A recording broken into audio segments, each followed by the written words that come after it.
Hello everyone, magre-rearrange tayo ng halaman at dito naman sa part na ito, dito natin i-rearrange. Sa nakikita nyo, sobrang gulo na, diba?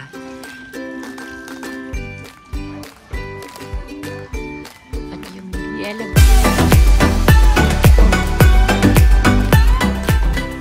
well, hanggang doon sa second floor na lumagpas na sa window.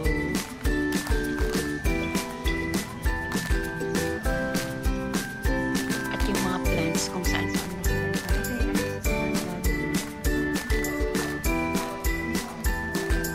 at itong mga ito ay tatanggalin natin, aalisin natin sa paso yung karamihan sa kanila.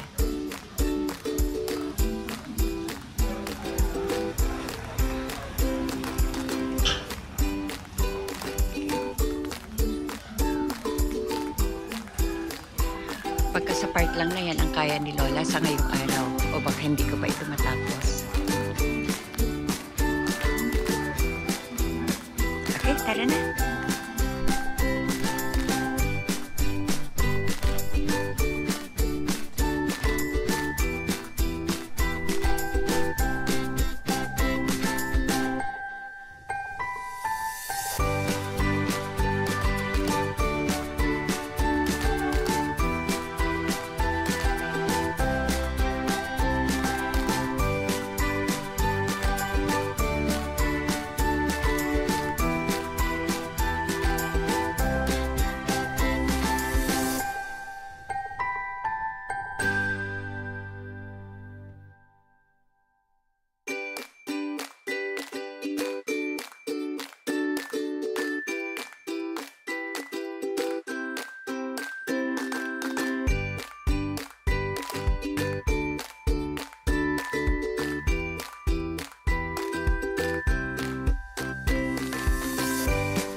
siya.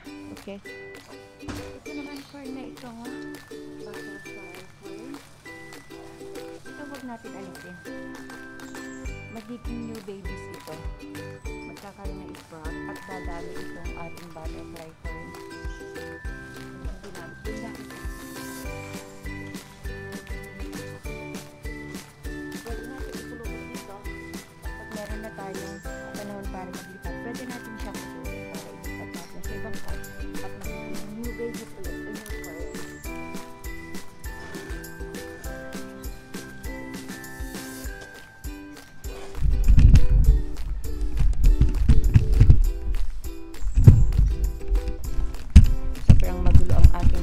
Kaya ibalik natin siya dito. At hindi pa kasi nakakakot yung mga ibang plants.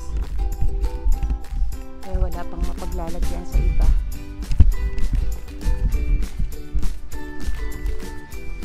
Medyo nag-rearrange lang para mabawasan ng ibang cut at ibang kalat. At saka yung mga dry na dahon.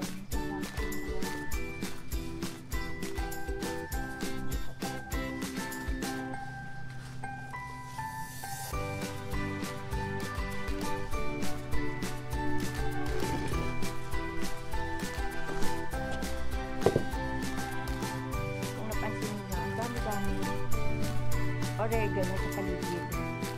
Ayun ay pangtabi sa ibang mga insekto. At pangtabi din sa ahas sa paligid ng bahay, lalo na kung maraming halaman. At hindi lang yun, gamot din sa ubuyan.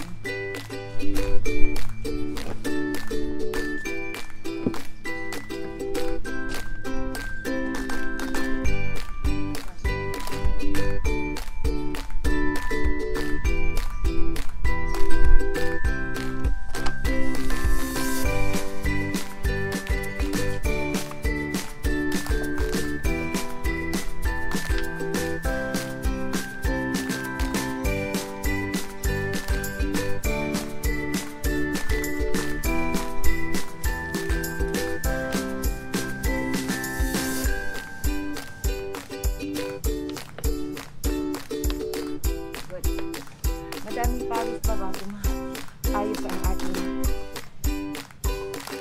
garden. Sobrang hingal na ako. Kaya, ganyan na lang ayos. Bababa ko pa.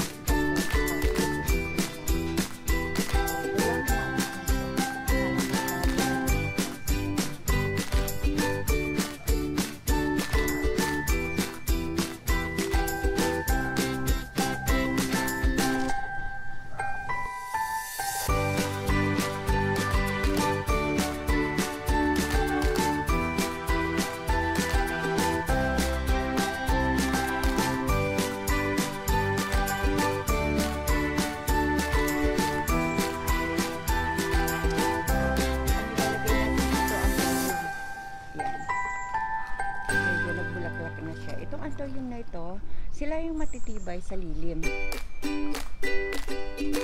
Kaya itong papalit natin dito sa nakalagay dito.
matagal na kasi dito, ilang taon na. Kaya hindi ko siya inalis dito kasi kahit na hindi siya naaarawan, ayan, medyo orya pa rin yung kanyang, lumalabas pa rin yung tamang variegation niya. Kaya hindi ko na siya inalis din kasi yan na siya sa lugar niya. Inayos ko na lang kasi ang dami na nila. Nagdagdag lang ako nitong Black Magic nga ba ito? Ay, ito yata yung Black Magic. Iba pang klase ito eh. Ay, hindi pa nakita sa camera. Ayun, iba pa ito. Ito pala yung Black Magic. Itong Black Magic, lumusog na siya dito kaya hindi ko na rin siya inalis. Dagdag na lang tayo ng iba. Kaya dinadamian ko na kita, gawa nang hindi ito naaarawan. Pag naparami ng bilig ito si Lolo, para hindi sila malunod. Kasi yung ipa ang mag-a-absorb ng excess water para hindi sila magka-problema sa tubig. Hindi sila masabraan o hindi sila magsasag sa litrat.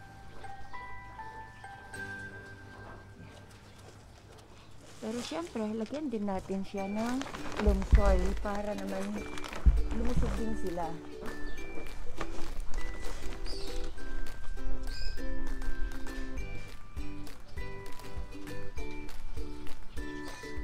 Pero sa napansin ninyo, mas madami ako nilagay na ipa. Ulo para dito sa pangkakit. Pero yung alocasia kanina, hindi ko na siya binawasan ng lupa mula doon sa puno.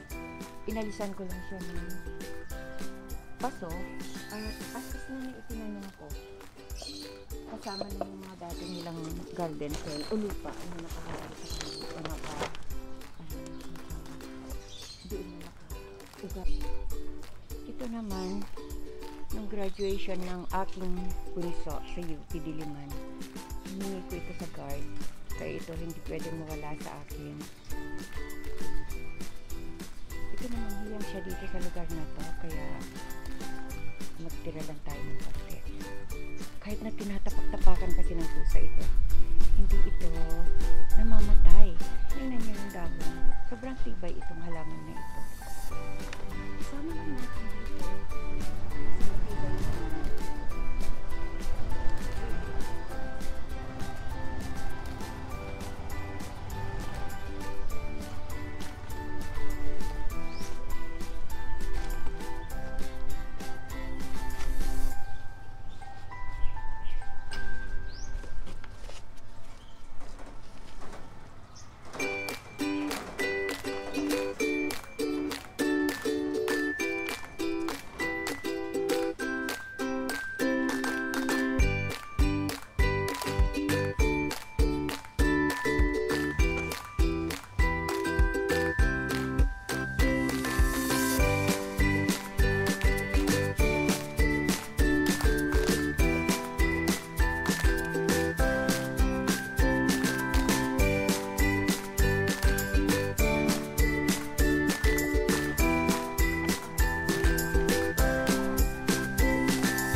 Ginamit naman natin doon sa mas maliit na plant.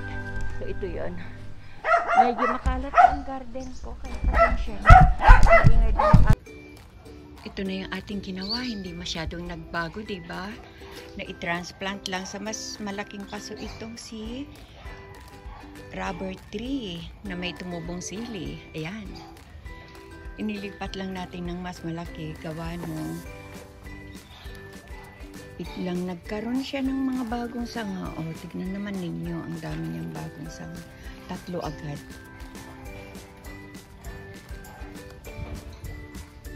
Ito yung kawayan. Lipat din natin sa mas malaking paso. Ayan. At hanggang dun siya. Yun.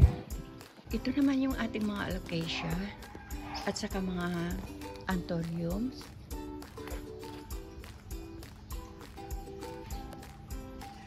Wala naman pinagbago, diba? Natanggal lang yung mga paso. Nabawasan lang ng paso ang ating plant box. Ganun pa rin. Totoo lang, ang dami pa. Ang dami pang mga nakapaso-paso. Ayan sila, oh.